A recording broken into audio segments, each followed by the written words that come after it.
Turn back to 1 Kings 22 this morning, and we're continuing on with this look at these two men, Ahab and Jehoshaphat.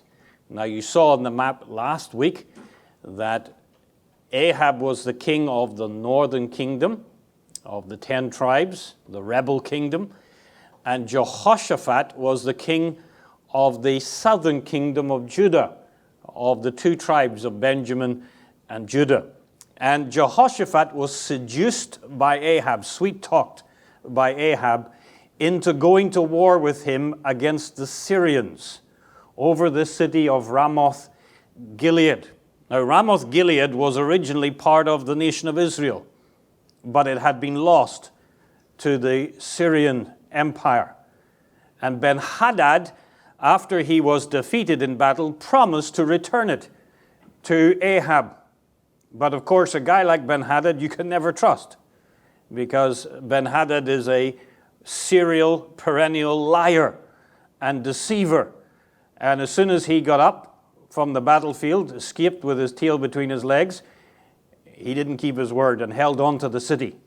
So now Ahab wants it back, and he persuades his new in-laws, Jehoshaphat and his family, because Jehoshaphat's son married the daughter of Ahab. He persuades them to commit themselves to him and to his little campaign to retrieve the city of Ramoth Gilead.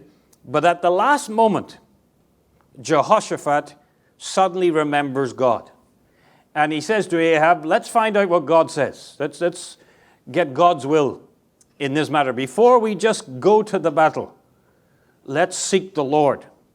And Ahab rolls up 400 prophets, false prophets, liars, hirelings, paid deceivers. And they come along and they all say together, united, one voice, Ahab, go up to fight against the Syrians and you will succeed. Guaranteed. God says you're going to win. No problem. Piece of cake. Jehoshaphat smells a rat, because in 1 Kings chapter 22, verse 7, Jehoshaphat sees right through what's going on here, that these are not true prophets. And Jehoshaphat says to Ahab, is there not a prophet of the Lord, of the real God, not these fakes, that we may inquire of him? Now, Ahab must have been irritated by this. Jehoshaphat had asked for 1, he provides 400. And the 400 say, go on up, you're going to win, no problem. And then Jehoshaphat says, find me a real one. These fakes, these snake oil salesmen, they don't impress me. I can tell they're phonies. Ahab decides he needs to pay a higher fee to a bigger bluffer. And he rules out a guy called Zedekiah. But before he does that, he tells Jehoshaphat in verse 8, there is yet one man, Mykaya, the son of Imnan, by whom we may inquire of the Lord. He admits he knows of one, a real one. But this is where Ahab suddenly speaks the truth for the very first time in this story. He says, but I hate him. Well, that's the first time he's being honest.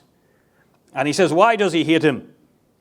For he does not prophesy good concerning me, but evil. The reason Ahab hates him is because he tells Ahab the truth. He warns Ahab what God really thinks about his sin and about his life and about Jezebel. And Ahab says, I really hate this guy. You almost can hear the contempt in his voice as he says it.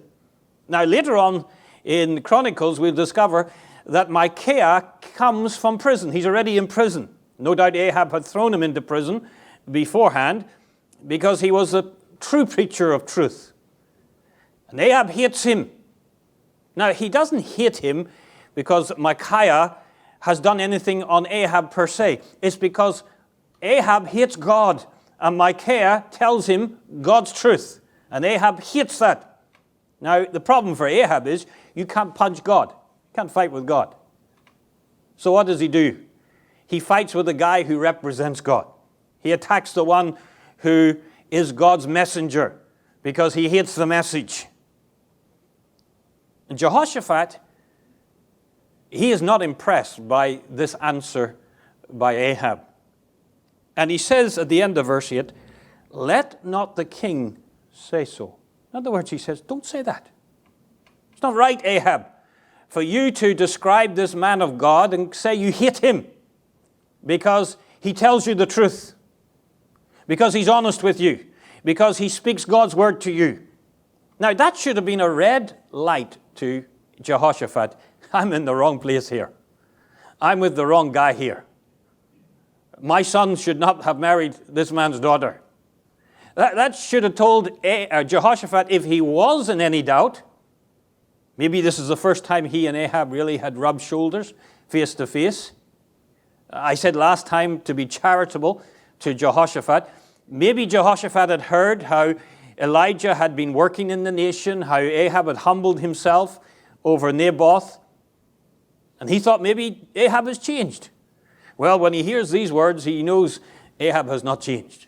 If he had any doubts, the fact that Ahab says, I hate this man because he tells me nothing but God's word.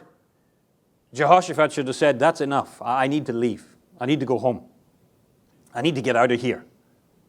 But instead, he stays. And Ahab sends for this guy Mykaya. No choice now. He tried to delay. He says, I hate him. I don't want to hear from him. Hoping that Jehoshaphat will say, okay, let's move on. But Jehoshaphat says, no, you're wrong, Ahab. And as you can almost tell, there's a tension in the room now. And Ahab, he says, okay, go and bring this guy Mykaya. Get him out of the prison. And bring him here to keep this guy Jehoshaphat happy. Because Ahab needed the money and the wealth, the power and the soldiers of Jehoshaphat to go to war. He has to try and persuade him. Can't afford to lose him. So he says, go get Mykaya. And the king of Israel and Jehoshaphat, verse 10, sit on their thrones at the gate of Samaria. And all the prophets prophesied before him. So all these fakes, 400 of them, they kept doing all the show business and all the razzmatazz to entertain and to try to persuade them. No doubt Ahab had paid them a big fee. And then there emerges this guy called Zedekiah, verse 11, the son of Chenaanah. Now, the name Zedekiah means God or Jehovah is righteous. He had a good name. Maybe that's why Ahab let him come out to talk now, hoping that in the interval between waiting for Mykaya, that this guy who sounds good, he has the best name, Jehovah even has the name Jehovah in his name, the God of Israel, that Jehoshaphat will say, okay, this will do. Now, what does Zedekiah do? Well, he pulls out, we're told, he made himself horns of iron, 2 horns joined together. And he made them from iron. Iron is a very strong metal used in war in those days. And he's using them as a prop to represent Jehoshaphat and Ahab together, these 2 strong powers. And he says, thus saith the Lord. Oh, this guy, he's a real showman. I mean, he must be the cream of the crop of the 400. Maybe he's 401 of these false prophets. And he's paid a bigger fee than all the rest because he's the most persuasive. He's got the right name. He has the prop, the 2 iron horns joined together. And he says, thus saith the Lord. And he uses the name Jehovah. You'll see in your translation there. It's in capitals. Thus says Jehovah. Jehoshaphat wanted to hear from Jehovah. So Zedekiah is wheeled out and he says, thus says Jehovah. Very sincere. Maybe he has a little quibble in the throat, a little inflection. Oh, thus says Jehovah. Great actor.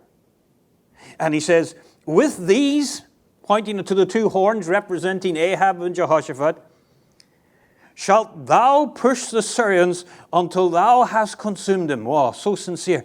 He says, God says, this is God's special message. Ahab and Jehoshaphat I'm going to use to drive out the Syrians until everyone's consumed. And verse 12 says, all the prophets prophesied so, saying, go up to Ramoth Gilead and prosper, for the Lord Jehovah shall deliver it into thy hand. So you have 401 of them, all united. And you can imagine this is a very striking, vivid picture. This guy Zedekiah with the two horns of iron, and they're all saying, go, go, go, Ahab. Go, Jehoshaphat. God's with you. God's going to bless you. God's going to use you. You're going to wipe out the Syrians. It's going to be amazing. Go in faith. Believe God. The only problem was, although they had everybody united in the same message, although they had 400 odd of them saying the same thing, the only problem was God wasn't speaking through any of them. It was the devil. They were lying. And Jehoshaphat was hearing these 400 prophets, maybe 401 if Zedekiah is not one of the 400. And the majority, not just the majority, the overwhelming majority are united, confident, claiming to speak on behalf of Jehovah, and they even have the props. And everything seems to be saying, go, go, go to war.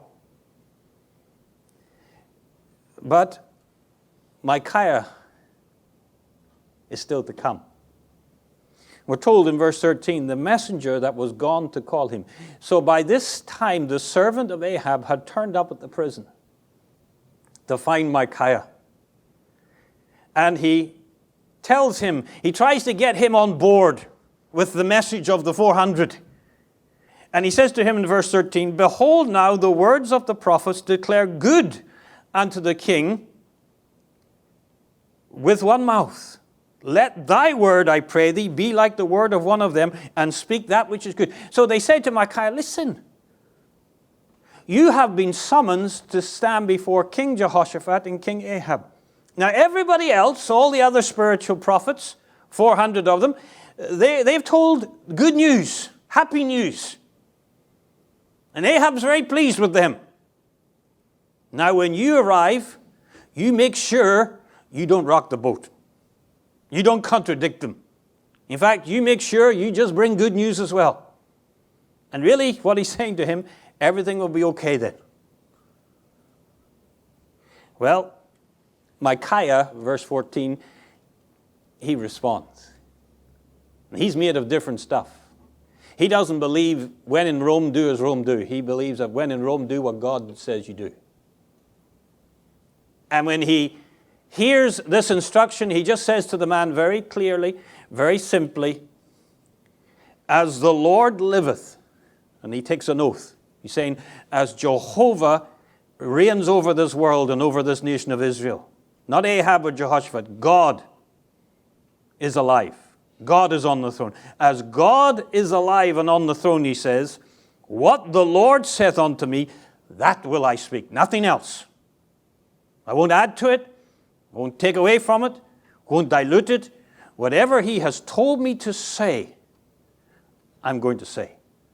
End of. Now, he's clever, Mykaya. He doesn't tell this servant what God has told him to say. He just says, what God tells me to say, I'm going to say. That's it. Now, that's a perfect answer, isn't it? That's a wise answer. That's the best answer. In fact, when you read to the end of this chapter, you'll discover if Ahab had just listened to Mykaya, he would have probably saved his life and his soul. The guy he hates was the guy that was going to tell him the truth. But he was not going to listen to him. Mykaya is brought before these two kings in verse 15. Now he has a problem. Because on one hand, Mykaya is wearing, no doubt, prison clothes. Maybe he smells. He's beaten up and rough looking after being in prison. And on the other hand, you have these 400 perfumed princes of the prophets. These little princelings. No doubt, dressed in the finest, smelling beautiful, hair all done with a Colgate smile. And they're there, and led by Zedekiah, so sincere, so united. 400 of them. God has spoken to us. Don't listen to that weird guy over there from the prison. He's nuts. And Mykaya has a problem. There's only one of him, and there's 400 of the rest. And it's 400 to 1. How to persuade Ahab and Jehoshaphat that he's telling the truth and that the majority are wrong. And that often is the case in life, that the vast majority are wrong and only the remnant are right. If you remember back when God sent the great flood upon the earth in Genesis chapter 6, how many got on the ark? Just 8 people. How long did Noah preach for before he got on the ark? 120 years, the Bible says. And yet by the end of 120 years of preaching that the flood's coming, God's judgment's coming, how many got on the ark? Only 8 people. And we're not even sure about some of those who got on the ark. Were they believers? Question marks about Ham, for example. Noah came from a very big family. Many nieces and nephews, aunts and uncles, huge numbers. And yet none of them believed him. None of them believed God. And it's thought, because Noah lived 1700 years after the creation of the world, that there may well have been at least 1 billion people on the earth on the days of Noah. Some even think there was as much as 4 or 5 billion on the earth at that time. So you had millions, billions, versus Noah. One man against 99.999% of the world. And 99.999% of the world said, there's no flood coming. There's no judgment coming. And Noah had to stand up and say, you're wrong. You're wrong. Majority is not always right. In fact, the majority is very rarely right in most situations. And Mykaya, he has to explain, at least to Jehoshaphat. You may not have any impact on Ahab, but Jehoshaphat is a man of God. Jehoshaphat is a believer. Jehoshaphat has the Holy Spirit in him. He's going to have to tell Jehoshaphat why he's right and the majority are wrong. And he explains it this way. He tells the story of what's going on behind the scenes. And he says to Jehoshaphat and Ahab, you may be sitting on the throne here, but I have seen a greater throne this morning before I came here.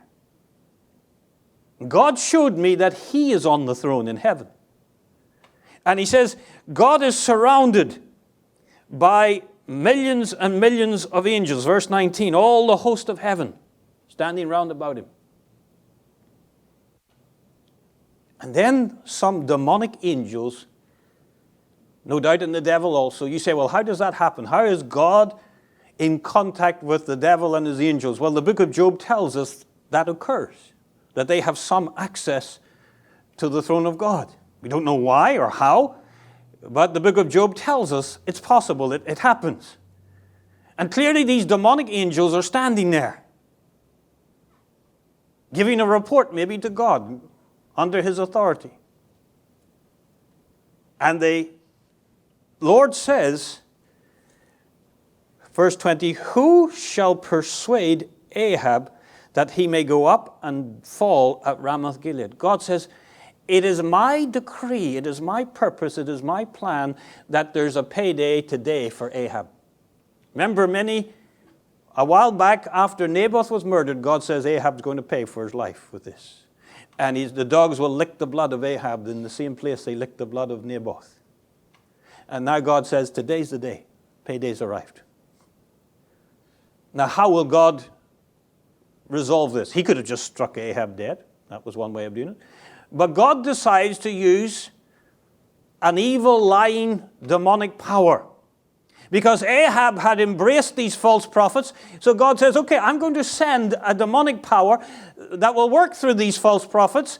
And you will reap what you sowed, Ahab. You wanted the false prophets? Well, you'll get a false prophet. They'll persuade you. And God says, who will go? And one of the demonic powers says, I'll go. I'll be a lying spirit in the mouth of the prophets. And God says, well, where you go. I give you permission. Ahab's going to reap exactly what he sowed. Now, Mykaya has to explain that, but before he does, Ahab says to him, when he came in verse 15, shall we go up to Ramoth Gilead to battle? Mykaya says, go up, sarcastically. Go on up then. You're going to win. And Ahab clearly knows. And he says to him, verse 16, how many times shall I adjure thee, or I warn you, that thou tell me nothing but that which is true in the name of the Lord? What an irony. Ahab says, I want to hear God's word. Well, Mykaya says, okay, you want to hear God's word? Well, I'll give you it.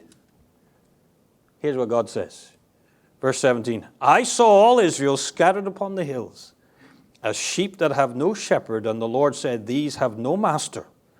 Let them return every man to his house in peace. Mykaya says, this is the word of the Lord. You're going to die, Ahab.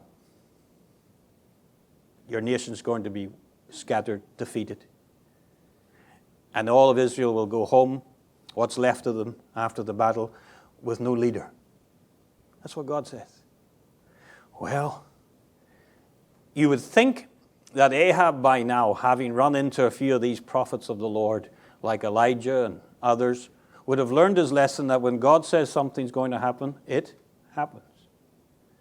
But instead, he just gets angry. In verse 18, he says, did not I tell you, he says to Jehoshaphat, that he would prophesy no good concerning me, but didn't I tell you he would just always say negative things, hurtful things about me? Now, the reason that Mykaya said negative things about Ahab was because there was nothing positive to say about him. That was the reason. The reason that he was always scolding Ahab was because Ahab needed to be scolded, needed to be rebuked. And Ahab, in a little tantrum, says to Jehoshaphat, see, told you. Bring this guy Mykaya. Wow. Always negative. Always hurtful. Offensive to me. Now, Ahab had said to him, tell me the truth. Remember? He said that. I want to hear the truth. But when he hears the truth, he doesn't want to know the truth. And there's a lot of people like that. And they say, I come to church and I want to hear from God. Then when God speaks to them through the word that's preached, they don't like it. And they do a number of things. They either shake off the conviction when they go out the door, or they close their ears, metaphorically, say, I'm not listening. Or they get mad with the preacher. Or they run around looking for another church to find a preacher that will tell them what they want to hear. Cover up their sin. Ahab, he's not happy. Mykaya gives him the explanation, what's going on behind the scenes. Why the 400 are wrong and he's right? He explains because of these, God has given the permission to these demons to go and lie to him through the 400. Now, let me just pause and say this. God is not telling a lie here when he gives this permission. He's just allowing the false prophets and the demons that Ahab wanted to hear to speak to him. That's all. That's all God's doing here. He said, you wanted the false prophet. You don't want the true prophet. You don't want the word of God, Ahab. God says, okay, go ahead. Listen to your false prophets. I give permission. I grant them the right to speak and deceive you, Ahab. And verse 24, Zedekiah is not happy.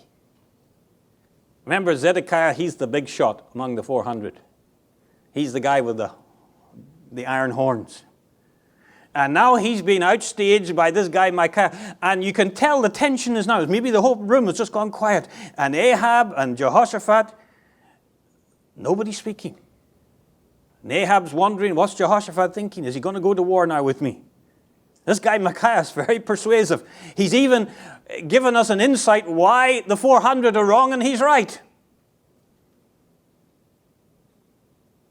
And Zedekiah, he jumps up to try and get the limelight back on him. And he smote this guy Mykaya on the mouth, on the cheek. And he said, verse 24, which way went the Spirit of the Lord from me to speak unto thee? He tries to get the attention away from Mykaya back onto himself. And he says, God was speaking through me. Why are you, where's the Holy Spirit now? Mykaya is not intimidated. He's not intimidated by Ahab on his throne. He's not intimidated by Jehoshaphat on his throne. He's not now intimidated by the violence that Zedekiah lashes out on him. And he says, looks him in the eye, and he says, verse 24, behold, thou shalt see in that day when thou shalt go into an inner chamber to hide thyself. He says, you'll remember these days, this what I've said, when one day soon you're going to be running for your life to hide yourself from God's judgment. Now, why did Mykaya stand so boldly that day? He was a prisoner. He'd been suffering already for his faith, for telling the truth. Why was he so bold as he stood before the ruthless, bloodthirsty, wealthy Ahab and Jehoshaphat on their thrones and surrounded by 400 false prophets, including Zedekiah? Why was he so bold to look them in the eye and say to them all, you're wrong? The answer is very simple. Because Mykaya could see further than the horizontal. He could see the throne above all thrones, God's throne. He could see God sitting there on his throne, looking down over the affairs of jokers like Ahab and Jehoshaphat, nobodies. God guiding, God directing. And his first loyalty is to the God who sits on the throne. Many years ago in Scotland, an ungodly queen, Mary, Queen of Scots, took the throne. She engaged in all kinds of immoral activity with other men. God sent a man of God called John Knox. Some of you know a little bit about him. He went to Scotland with us some years ago. And John Knox really became the Queen's chaplain, in effect. And he would go in and he would warn Mary, Queen of Scots, you're a sinner. You're an adulteress. You're an idolater. And you're going to hell. And Mary, Queen of Scots, for political reasons, was unable to get rid of him. And she was very mad with him. And sometimes she would banish him from her presence and threaten him. One day, John Knox was summoned to the Royal Palace in Edinburgh. Before he went in, he spent time with the Lord every morning. He went into the palace and he confronted Mary, Queen of Scots, about her sinful life. And he said it in really blunt terms, like John the Baptist said to Herod. And afterwards she was so angry with him. She threw him out of the palace. And as he was going out of the palace, one of her most senior courtiers came to John Knox and he said to John Knox, why did you dare talk to the Queen like this? Do you not know who she is? What she can do to you? And John Knox said to him, sir, before I went to see the Queen of Scotland, I spent 3 hours in the presence of the King of Kings on my knees. And when you know him and you spend time with him, then the Queen of Scotland is nothing to face and face down for her sin. And Mykaya was like that. He wasn't intimidated by the thrones of men, the power of so-called puny little men, because he knew God and he knew who he was serving. And he was not intimidated by the violence. He was not intimidated by the threats. He was not intimidated by the power of Ahab and Jehoshaphat, because he knew God. And let me tell you this, that's the secret to life. Doesn't matter who you are in this room, doesn't matter how insignificant you are in this world. As long as you know God, that's all that matters. As long as God's on your side, that's all that matters. Kingdoms come and kingdoms go. Leaders come and leaders go, but God remains on his throne. Now, at this moment in time, having heard from this guy Mykaya, you would have thought Ahab might have had a little change of mind. But instead, Ahab gets mad.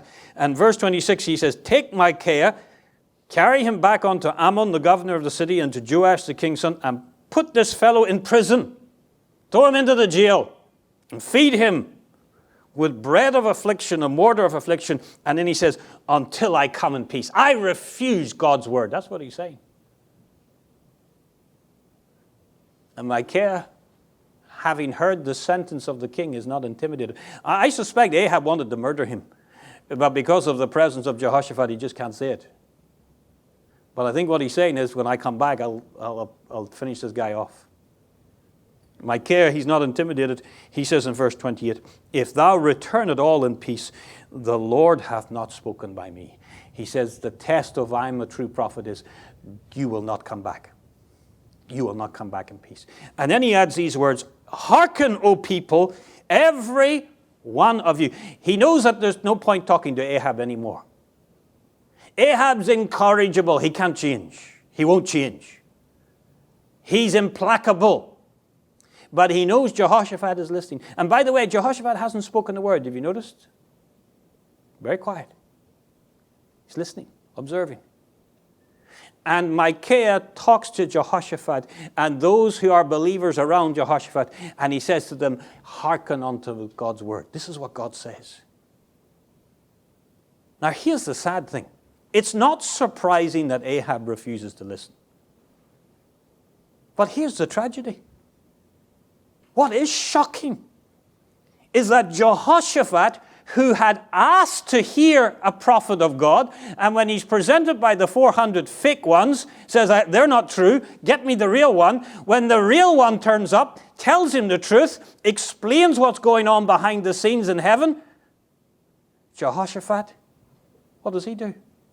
He says nothing. And then he turns around, gets in his chariot, and heads off to the battle with Ahab. What a fool! What a fool.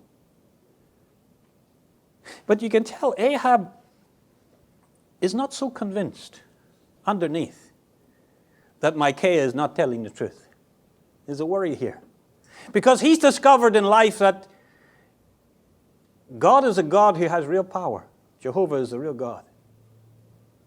But Ahab has got away with it. All this time, if you remember, Ahab keeps surviving. He's a great survivor. When Elijah called down the fire from God, you remember, on the Mount Carmel, Ahab survived. When God sent the great thunder clouds and storms, the sound of abundance of rain, Ahab survived the famine. He got the water. When he murdered Naboth, God didn't strike him dead. He survived. So all of Ahab's life, God has kept showing mercy to him. And every time he gets away with it, Ahab thinks, I'll get away with it the next time.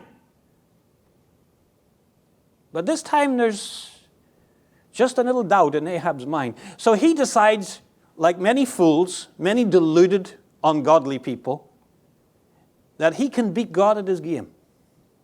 And he says to Jehoshaphat, I tell you what, verse 30, he says, this is what he'll do. We'll go out to battle. You, Jehoshaphat, you wear my clothes, the king's robes. And I'll disguise myself. And really what he's saying is, together, using this trick, we can beat God's judgment. That's what he's saying. And the amazing thing is, Jehoshaphat goes along with it. He agrees to wear Ahab's clothes. I don't know why he would have done that, but he agrees to it. And we're told it came to pass, they went out to battle, and the king of Syria, and this is what is almost amusing in verse 31, when they go to battle. Who is the king of Syria? He's Ben-Hadad. Do you remember the guy Ahab let go the last time? Called him my brother, my good friend, Ben-Hadad. And Ben-Hadad said, my good friend Ahab. And they we're best friends, buddies. And Ahab said to him, on you go home, free of charge. Even though you're a murderer, a mass murderer, you came to destroy my kingdom, we're all pals. But you see, Ben-Hadad is a snake. And you put your hand in the mouth of a serpent, what happens? You're going to get bit. And Ben-Hadad, he sees the weakness of Ahab. He manipulated the weakness of Ahab, and now he's going to ruthlessly pay Ahab back for his weakness. And he tells his special troops, his special forces, when the battle starts, you identify Ahab by his royal chariot and his dress, no doubt the flags and banners. And he says, I want you, my special forces, to go directly towards Ahab. Target him. And when you get close to him, wipe him out. So much for my brother Ben-Hadad, huh? That's the problem when you make friends with the devil and the devil's crowd. They'll always stab you in the back in the end. And Ben-Hadad says, you target him. But you see, Ahab thought he had beat the trick. Because who was wearing Ahab's clothes? Jehoshaphat. Who was in Ahab's chariot pretending to be Ahab? Jehoshaphat. And Ahab was disguised as just an ordinary soldier. And we're told in verse 32, that's exactly what happened. The special forces of the king of Syria, Ben-Hadad's special forces, they broke through the ranks of Ahab's army and they got to the chariot of Jehoshaphat, and they were just about to plunge the sword into Jehoshaphat, thinking that Jehoshaphat was the king of Israel, was Ahab. Now what happens at the last moment? And he doesn't deserve this, Jehoshaphat. He deserved to die for his stupidity. But at the last moment, we're told Jehoshaphat cried out, and they said, they turned aside when they turned to fight. And it came to pass, verse 33, that the captains of the chariot perceived that it was not the king of Israel, and they turned back from pursuing him. Now, if you go to 2 Chronicles chapter 18, it's very interesting because we get a little bit more of an insight into what actually happened in this situation. 1 Kings 22 just gives us a summary. But in 2 Chronicles and chapter 18 and verse 31, we get the full detail of what actually went on in the chariot that day. And we're told that as Jehoshaphat was in the chariot, the captains saw Jehoshaphat and they said, it is the king of Israel, and they compassed about him to fight. So they surrounded the chariot of Jehoshaphat, thinking it was Ahab. Now 1 Kings says he just cried out. It doesn't say what he cried out. It doesn't say who he cried out to. But 2 Chronicles 18 tells us exactly what he said. Because we're told, but Jehoshaphat cried out, and the Lord helped him. You see that? The Lord. Who did he cry out to? To God. Now here's the wonderful thing. Even when we let God down, and Jehoshaphat let God down by joining in this alliance with Ahab. Jehoshaphat failed in going to battle with Ahab. Jehoshaphat failed to listen to the counsel of Mykaya, God's messenger. But even at the last moment, God was still willing to hear the cry of Jehoshaphat and save him. Isn't that wonderful? It doesn't excuse his failure, because it's a stain on the character of Jehoshaphat to this day. But let's give God credit here. How merciful he is to Jehoshaphat. How gracious he is to Jehoshaphat. And let me say this to you today. Maybe you're here today and you're in a big trouble. You're in a crisis. And maybe the crisis has been caused by your stupidity, by your rebellion against God's word, by your refusal to change your life. And now you're taking the bitterness of the consequence of the choices you've made. And you're in a mess.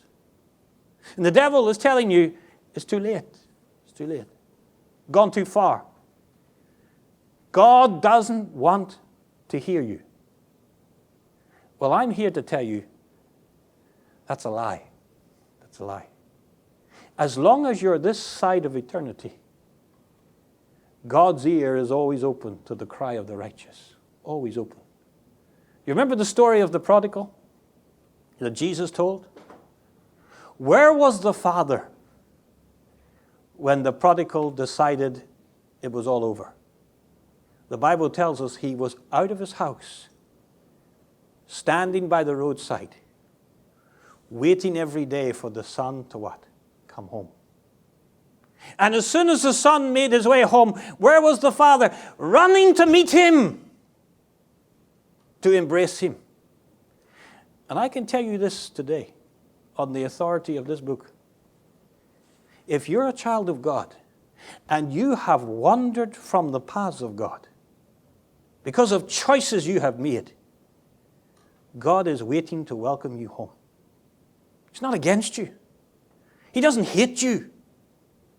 He's standing there with his arms open and he says, come home. And Jehoshaphat finds grace at the bottom of the barrel, at his last moments in life, about to die. And he cries to the Lord. And at the last second, God says, I will have mercy. I'll have mercy. Now, I don't know how God persuaded these ruthless special forces to turn their backs on Jehoshaphat and walk away. But somehow they did. God persuaded them. But what about Ahab? Remember, Ahab had come up with this plan. Jehoshaphat, you stand in my chariot, you wear my robes, and I'll disguise myself in a soldier's outfit, and nobody will know who I am. God won't even know. Well, go back to 1 Kings 22. It says in verse 34, and a certain man, we not even told his name, drew a bow at a venture. In other words, it appeared to be random. Just took out a bow and arrow and fired it. Just randomly. Or it seemed randomly towards the host of Israel. But the arrow was laser guided by the finger of God. And it flew into the army of Israel. And it went and it hit a certain man. It says in verse 34, between the joints of the harness. Ahab was dressed in all his armor. He thought he couldn't be touched. Nobody could see him. And just there was one little weak part in the armor, where the joints of the armor came together. And the arrow went over the whole army. And it hit just one person. Can you guess the person? Ahab. And it didn't hit him on the shield. It didn't hit him on the armor. It hit him right between the joints of the armor where there was a weak spot. Achilles' heel. Bad luck? Coincidence? No. Laser guided by a sovereign God. And it hit Ahab right in the only spot that could kill him. And it hit him there. And the Bible says, Ahab suddenly realized, and he cried to the driver of his chariot, turn thine hand and carry me, for I am wounded. He knew he was dying, and the blood began to run out of the chariot. And here's the great tragedy in Ahab. He knows he's dying. He knows his gamble didn't pay off. His disguise was seen through by God. But there's no repentance. There's no cry for mercy. Do you see the difference between Jehoshaphat and Ahab? When Jehoshaphat, the man of God, suddenly realized he's in trouble, he cries to the Lord for mercy. When Ahab, the child of the devil, discovers he's in trouble, what does he do? He runs away from the battle. No mention of God in his thoughts. And we're told they brought Ahab into the city of Samaria in verse 35, and he died at even. You see the mercy of God. He allowed Ahab some time before he died to give him one last chance to repent. But there's no repentance. The blood runs out of the chariot. We're told he was died in Samaria. In verse 38, the dogs came and licked up his blood, and they washed his armor according unto the word of the Lord, which he spake. The Bible's just telling you, God settled the account exactly the way he said he would do it. To the last letter. When Naboth was murdered, God said, you'll die in Samaria, and the dogs will lick your blood, the same place that they licked the blood of Naboth. Exactly what God said happened to the very last letter. And we're told, verse 39, and now the rest of the acts of Ahab and all that he did, and the ivory house which he made. He built this beautiful ivory palace, one of the great homes of the world at that time, made of ivory. It says, all the cities that he built, are they not written in the book of the Chronicles of the kings of Israel? Nobody has ever beaten God's judgment. Never. And Ahab's life ends with telling us that all his beautiful achievements, beautiful home, the great cities that he built, the great little kingdom that he constructed for him, his wealth, his power, his influence, yeah, he died with it all, but it didn't do him any good. Left it all behind. All perished with him. And I say this, don't be too impressed by the homes and the cars and the clothing and the power of the wealthy and in the influential. There are many Christians today who fall for this. And they're seduced into it. Great admiration and even covetousness and envy of the great and the good. God's just telling you there with that last verse. Ahab had a beautiful palace. Didn't do him any good. Ahab built many cities. Didn't do him any good. Ahab had power and wealth, and he got away with God's judgment for a long time, but in the end it didn't do him any good. Still had to die. Still had to leave it all behind. You know, you can only sleep in one bed a day. Isn't that right? People tell me, I got a 5-bedroom house. Well, so what? I got 5 cars. So what? You only can drive one. Isn't that right? So impressed with so little. And Ahab, he had everything. He even got the vineyard of Naboth that he fancied. But in the end, didn't do him any good. Reminds me of the story I was reading recently of the very 2 men grew up together, went to school together. One was a Christian, the other wasn't. The Christian man was very poor, relatively speaking, and the ungodly man became very, very wealthy. But as they both got old, they rekindled their acquaintance. And the rich man was told by his daughter, your friend, your old school friend, he's dying. He said, I must visit him. He went to see him. It was very obvious when he saw him that day that this was really, he just had hours to live. He came back and he said to his daughter, I visited so-and-so on their deathbed. And his daughter said, well, what mood was he in? And the rich man said, well, strangely, as it may seem to say, he was very joyful. He was very happy. And his daughter was confused, and she said to this rich man, the ungodly man, she said to him, how could he be so happy? I don't understand. The rich man looked at her and he said to his daughter, he said, the reason he's so happy compared to you and I, and compared especially to me, is that that man is going to his treasure, and I'm about to leave mine when I leave this world. Oh, how right he was. How right he was. Don't get too impressed with the Ahabs of this world. Their day is coming. Their time is coming. I'm going to finish with just a personal story.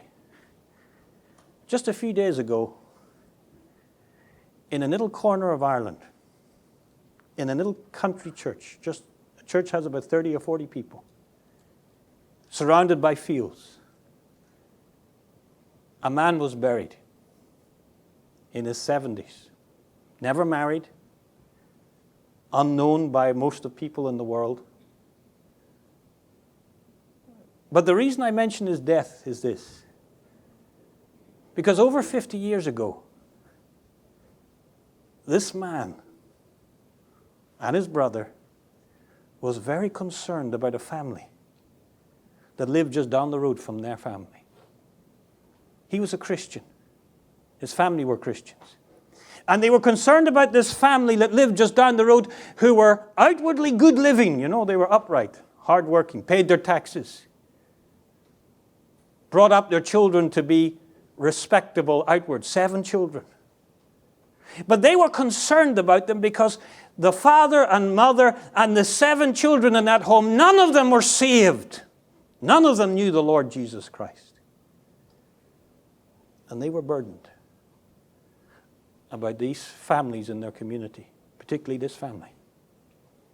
And they began to pray and witness to this family week after week, month after month, year after year, until the oldest son in the family grew up and left home and was a friend of theirs. And they started to witness to him and asked him, would he come to church? Initially, he said no. But in the end, they persuaded him to come to a gospel meeting in the city of Belfast. The man went in with them and attended that one meeting. And through the preaching of the Word of God that day, that evening, that man was converted and saved. Who was the man who was saved that evening? He was my father. First of 7 children. My father got saved that night. Was changed completely. And he began to witness to his siblings and his parents. And over the next number of years, 6 of them were converted. And then my grandparents. And then there was 28 grandchildren came. Many of them became Christians. Many of the great-grandchildren today are Christians of the extended family.